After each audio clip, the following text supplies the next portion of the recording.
இப்போ லக்னம் கன்னியா லக்னம், ஏஎல்பி லக்னம்.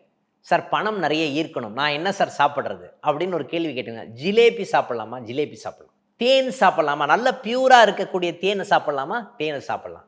நீங்க முருகன் கோயிலுக்கு போறீங்க.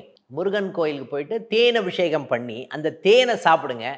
உங்களுடைய ஆரோக்கியம் சம்பந்தப்பட்ட விஷயங்களாக இருந்தாலும் சரி, பணம் சம்பந்தப்பட்ட விஷயங்களாக இருந்தாலும் சரி, உங்களை ஈர்க்கக்கூடிய தன்மை இந்த கன்னியா லக்னம், ஏஎல்பி லக்னம் போறவங்களுக்கு இருக்கும். சார் துலா லக்னம், ஏஎல்பி லக்னம் போகுது அப்படின்னு சொன்னாவே நீங்க என்ன தெரியுமா பண்ணணும்? ஃபர்ஸ்ட் காரமான உணவுகளை அவாய்ட் பண்ணணும். First point. ரெண்டாவது விஷயம் என்ன அப்படின்னு பார்த்தீங்கன்னா, ஒரு மக்கு இருக்குன்னு வச்சுக்கோங்களேன். அந்த மக்குல நிறைய துளசியை போட்டு துளசி தீர்த்தத்தை மாதிரி வச்சுக்கணும் நம்ம வீட்டிலேயே.